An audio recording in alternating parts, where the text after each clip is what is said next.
నిజమే వీళ్ళు ఏందో కనిపెట్టినట్టు రేవంత్ రెడ్డి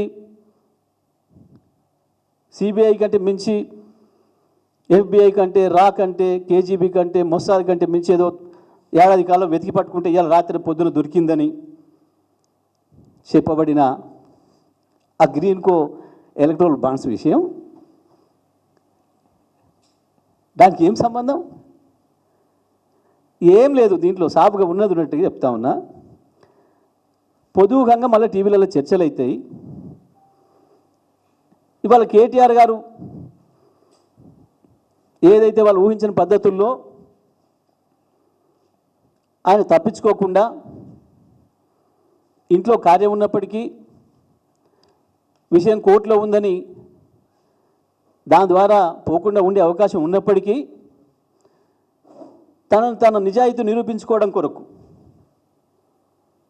ఒక బాధ్యత గల చట్టాన్ని గౌరవించే పౌరుడిగా ఏదైతే పోయిండో ఆ విషయమే చర్చలో ఉంటుంది. ఇవాళ మొత్తం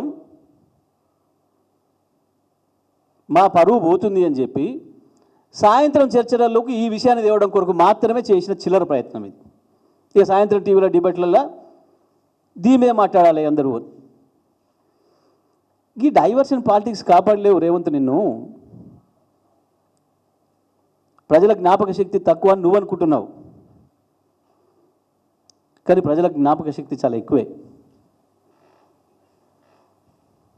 వాళ్ళ జ్ఞాపకంలోకి వచ్చింది ఏది కూడా అంత ఈజీగా మర్చిపోరు. ప్రజలకి కొంతమందిని గుర్తించడం కూడా కష్టం, గుర్తించలేరు, అది వేరు విషయం.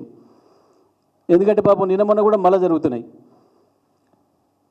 ముఖ్యమంత్రి పేరు ఇంకోటి చెప్పినందుకు పాపం వీళ్ళని జైలు పంప, వాళ్ళ మీద కేసు పెట్టా, వీళ్ళ మీద కేసు పెట్టా చేస్తే నిన్న పాపం అక్కడిక్కడికి పోతే 2-3 గుర్తుపట్టనట్టున్నారు.